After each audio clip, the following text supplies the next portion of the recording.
So there's a mama that has taken quite a bit of judgment from some people that she was on she was on a flight with, because she had her baby and on the plane. Yeah. No, she didn't have it. Like, she didn't go into labor. Oh. But she took, like, her whole family gets onto the plane. She gets dad and baby kind of settled down in coach. So they're, kind of near the back of the plane. And then mom's like, okay, I'll see you guys later. I love you. And she walks up to first class, and that's where her seat is. So this was a very long flight. And she left dad and baby in coach, and mama had the hot towel. She had the gourmet meal. She had the extra leg room. Other people that were on the flight, not too crazy about what she did. Why? Because she left dad to hang out with the baby, and she took herself a little siesta. She took herself a little break. She deserves it.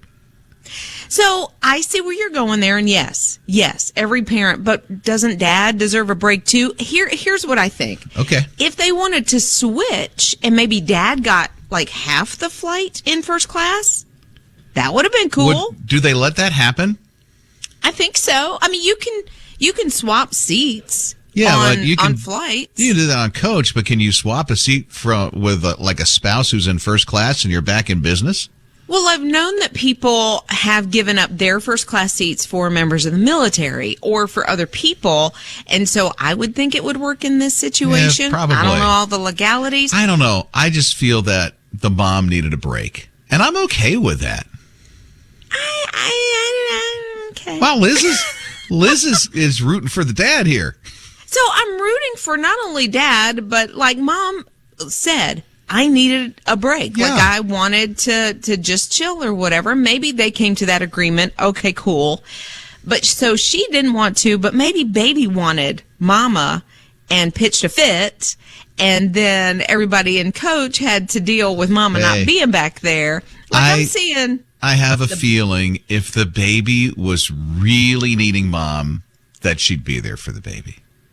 Well, I hope so. Yeah. And I hope that the baby didn't, freak out. And I feel for not just the passengers, but I feel for the baby if it wanted mama, and mama's up, Dad's perfectly capable. Some more M&Ms. Here's what Marcy texted, 800-447-7234. She said, the old me would have thought that was selfish of mama, but the new me says good for her. Yeah, see, I'm with that because she needs a break. But right. Liz is like, yeah, but so does dad.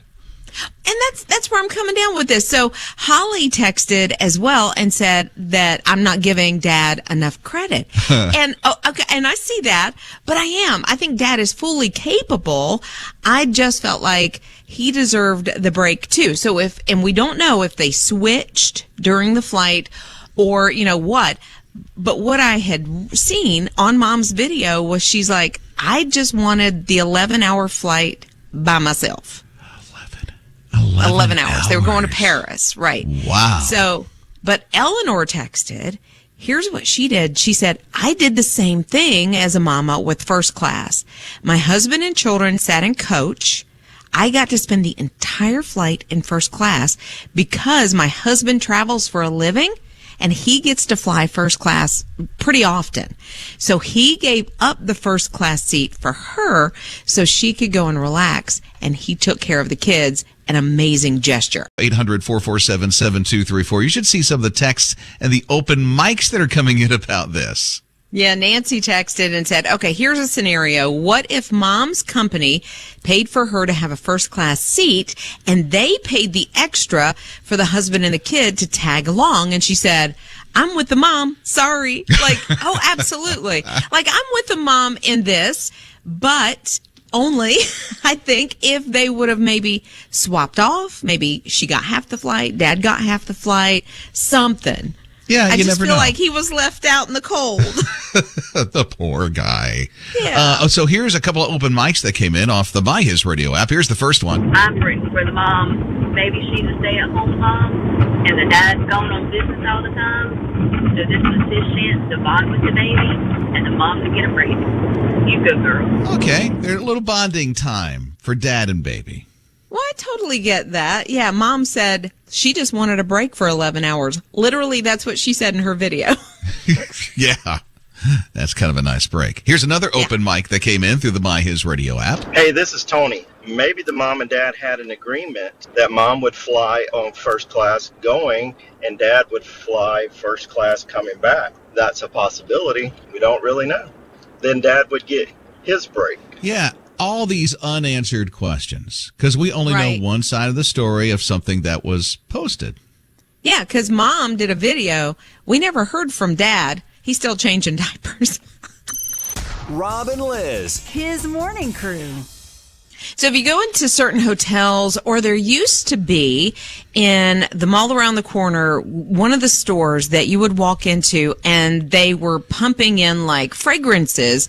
And I'm not talking about like Bath and Body Works or anything like this. It was a clothing store and you walked in because they wanted to set a mood. Now, to me, it was overpowering.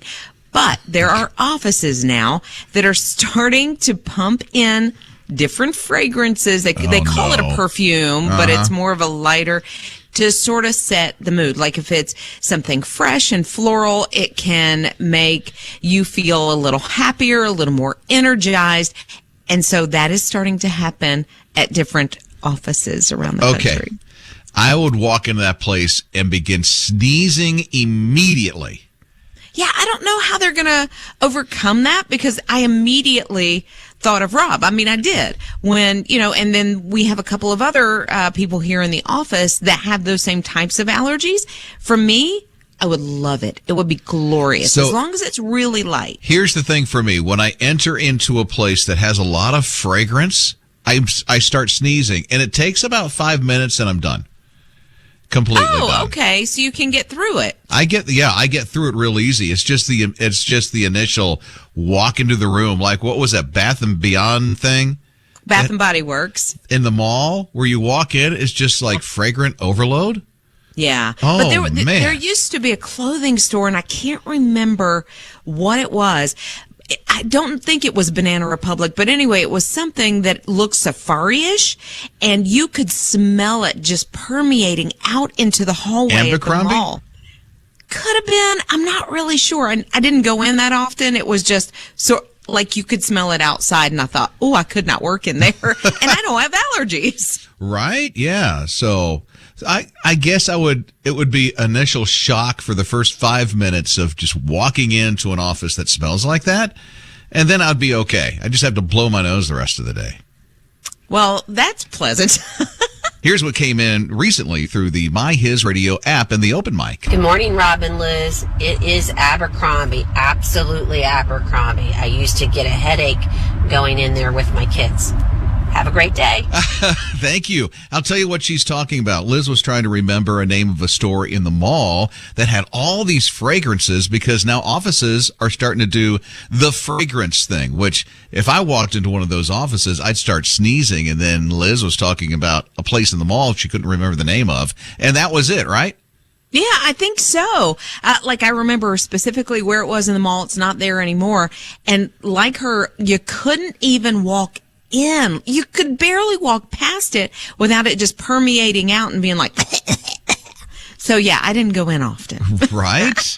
Yeah. So hopefully not too many places will have those fragrances. So Abercrombie definitely had the perfume and things like that, but it's usually once you got in the store, when you were walking by the store, that's Hollister. So Hollister had the little front porch and stuff like that outside the store. I worked Hollister for a while, but so basically kind of like Disney, they have the smellitzers that spray stuff. Well, Hollister had that on the porches on some of them, not every mall, because some malls wouldn't let them have it. So that's what you're smelling. Aha. Well, okay. Yes, now I know. So it was right across. So there was a Limited 2, which was right beside Lerner, I think it was. This is the mall that Liz used to go to. Yes. And then because those were always like next door to each other. And then you went down the little hallway and there was Hollister on the right. And you had the music pumping out, the shutters, the front porch. Like it's a whole memory. It's a whole thing. Huh. I don't even remember that store. Again, I don't go to the mall much. Really? Yeah, I mean, I could tell you all about the food court. I got that memorized. Rob and Lizz. His morning crew. I think it's pretty telling when you start walking into some of these stores where you're used to self-checkouts being, and the self-checkouts are like phasing out. It's quite amazing to think of that. Yeah, I haven't really noticed it like at my Walmart or at my different grocery stores, but I have seen, like on the news, there's one in California that all the self-checkouts completely roped off at a Walmart. And I'm like, is that the way we're going? We're going back to this? What I like, here's what's telling to me, is that people like interaction with people. I don't know about you, but when I call for customer service somewhere, the first thing that I do is I hit 0 or say, talk to a person. Yes. I got to talk to a person. And I think that's the same thing with these self-checkouts. While they're convenient for some things, I mean, if I have a couple of things in my hand, I'll go to the self-checkout because I go beep, beep, and do the thing. Sometimes it takes me forever to do the self-checkout, and I just want to go to a cash register. But if you go to some of those places, they have all the self-checkouts open, and 1 or 2 out of 30 or 40 cash registers open. Yeah, I mean, and they literally will have 30 or 40 cash registers and none of the lights are on, like 1 or 2 here and there. I will say I went to the grocery store the other day and I was going to go through one that had a person and she pointed. She didn't say a thing. She just pointed 10 items or less because I had like 15. I was like, okay. She's like, no. So I went to not at all. self-checkout. Right? I mean, Scott has already stopped, right? You don't even do self-checkout. I'm like you, Rob. If I've got like 1 or 2 things, I might do the self-checkout. But if I've got more than that, and usually with the way my kids eat, every time I go into the store, I've got like a buggy full. But I usually will go to somebody, a cashier, and let them do it, especially if I've got produce that needs to be weighed. I don't want to keep like a line of people waiting for me at the self-checkout. And one thing about the store that I go to, I've noticed lately that the self-checkout lanes are busier than the cashier lanes. So I just go to the cashier and let them do it. Wow. I haven't seen that. I would, if there were an open cashier, I'd be all over it. But yeah, that produce thing, look up the number. You're like, oh my goodness. The self-checkout seems to be, in some stores, not all of them, phasing out. And more cashiers are coming into the mix. Like here's one open mic that just came in about that through the My HISRadio app. I personally don't like the self-checkouts. I feel like if I'm going to have to ring up my stuff, since I'm not on the payroll, I should be getting a discount. Hey, you know what? That's 100%. A good idea. 100%. I mean, seriously, they're saving some money if they don't have, I mean, some places, 30, 40 cash registers, 1 or 2 may be open, and the rest of it's self-checkout, right? Yeah. It would be cool and probably a benefit if there was a discount to use the self-checkout. I mean, that's a great idea. Yeah, they're not paying a person or the benefits or anything else, so come on now. Yeah, I know some texts are coming in. Yeah, Michelle texted and said, I loathe self-checkout. I will wait in line if there's a person there. I don't work for that store and they don't pay me to do that job. All right, Carol. Carol said, I was upset when my neighborhood Walmart went strictly self-checkout. Really? She reminded me of that. So we've got a neighborhood Walmart kind of down the street from the studio here. Yeah, not too far from where we are. Yeah, and they are totally self-checkout. I found that out, I don't know, a couple of weeks ago, and I was like, what? There's not a person? I didn't like it at all. I can get that. It's like, it's nice to, even if you use the self-checkout, it's still nice to know that there's a person that you can go to at a register. Right, and you're still putting people to work. Yeah, true. So here's an open mic that just came in on the My HISRadio app. Rob and Lizz, it's Kat. Personally, I prefer the self-checkouts because I spent so many years working as a cashier. I know I do it more to the way I want my things bagged, and I can get everything checked out in a very short period of time and then take my time bagging it the way I want it. But that's personal preference from experience as a cashier. See, she's done it. So I get that. Yeah, she's like bleep bleep bleep bleep boop boop boop gone. You do it. That's nice sound effects. Okay, this whole self checkout thing that seems to be phasing out in some stores. You know what I just read? That there are some stores that are doing that because some people are taking advantage of stealing things because of the self checkout lane. Yeah, that's what David texted in 800-447-7234 says there's so much theft and you can actually see it. People are proud of it and they put it on like Instagram and, social media. Right. And they're taking like less expensive items and they're putting it under the more expensive item and scanning it. Oh, and they're like, look what I did. And I'm like, you're stealing. Do you not understand that? Bragging about it. Right. So that's come on. That's terrible. Angel said for the most part, she doesn't mind the self-checkouts except you'll get in a line and then the cashiers or the people that are kind of monitoring everything start kind of yelling at you to hurry up, or some of the people in line are like, hurry up. Yeah, I haven't had the cashiers do it, but I have had people behind me going, lady, come on. You're really slow. Good morning. Love y'all show. Hey, concerning self-checkouts, I know some people really despise them, but I got to tell you, I love it. It's so much faster than the average checkout line. Keep them. Love them. Okay, for me, it's so much slower because I don't know why I just can't harness the self-checkout. I usually catch on pretty quick, but it just doesn't like me. Well, it may not like you, but it also, you know what? If you're an introvert, introverts seem to love self-checkout. Rob and Lizz. His morning crew. Okay, Wendy's is doing something, I don't know, y'all. Okay, it's like this. So depending on the time of day that you go to your Wendy's to get your single with cheese, it might cost $1. And then the next time you go for the same single with cheese, it could cost $6. What? So kind of like you order an Uber, depending on how busy it is. If you order at 8 o'clock in the morning or 7 o'clock in the morning when it's super busy, price goes up. Wendy's is think about doing the same thing. You would think when it's busy, the price would go down.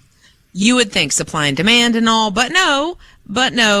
They're saying different parts of the day, depending on where it's located, if it's in a smaller town or a bigger town, or how the weather is. Now, how does rain affect the cost of my lettuce? Right? I don't understand. So how? I have way too many questions. So many questions. One is why, and how. I mean, I don't know. Yeah, I don't go there anyway, so it doesn't really affect me. I mean, I haven't had one of those. What are their shakes called? They're called Frosties. I haven't had a Frosty in forever. I loved those things. And then the baked potato, fully loaded. That was my jam back in the day. But I haven't gone there in years, so I mean, have at it. But it doesn't really affect me. Well, I got a friend that goes quite often because she likes their strawberry salad or something that they have. Oh. I can't imagine that she's going to show up today and it's $1.50 and tomorrow it's $7 and she's going to be okay with that. $7? Really? Well, you just never. Oh, a salad? You haven't gone out to eat lately. Elaine texted and said, this surge pricing would not encourage me to go to Wendy's. She said, but here's the thing. The only thing I can think is they're trying to get people to eat when it's not so busy. So they increase the food prices when it is super busy. But that's all, to me, that's almost like driving people away. Like, I know it's busy, so I ain't going to go to Wendy's, you know? Well, when is it not busy? It's when people are busy. Right. I mean, I guess 2 o'clock in the afternoon could possibly be like a low time for them. 3 in the morning. Rob and Lizz. His morning crew. Scott does our news. And then, our beloved Liz Riles, superstar of the area. Scott Watson and Liz Riles. It looks like they're family. They're related. This is crazy. Scott, what happened?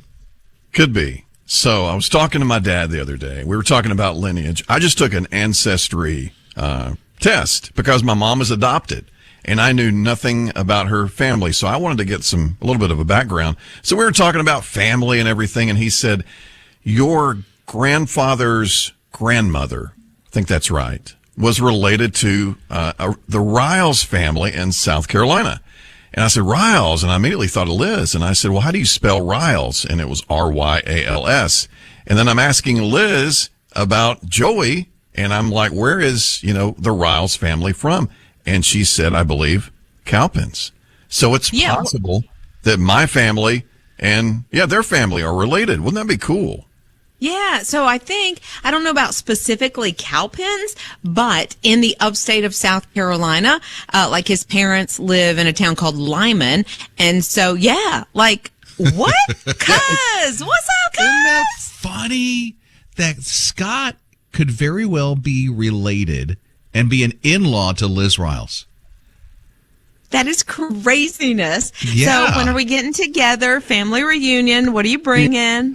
I'll bring some covered dishes and we'll have a big old Seriously, time. You need to dig deeper into this. I am. I'm gonna see what I can find out. Yeah. And then I'll dig on my side. Well, on Joey's side. So this is Scott's dad's side, right? So this is your dad's grandmother's grandmother. Right. Okay. Could be Riles. Riles. Wait a minute. My grandfather's grandmother. Grandfather's grandmother. Okay. Wow. And then the tree split with the branches and we all went different ways. But oh my goodness, that is crazy. Tells you how small this world is. Yeah. It really, really does. I mean, if you go far enough back, we're all related. Rob and Lizz. His morning crew. Very interesting how the Roman Catholic Church got together with bishops and priests and met in Mexico with 2 drug cartels. 2 of them.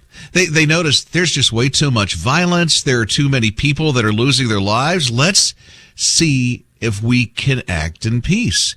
And by golly, they did it.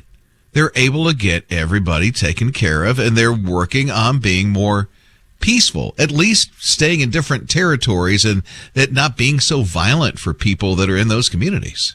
And, they went about it the right way. We're going to start small. We're going to work on these relationships. We're going to, talk to them. I'm sure they talked about Jesus in all of those conversations and just bringing people closer together. Now, does that mean some of the things that they're doing, which are horrendous, are going to stop? Probably not, at least not right now.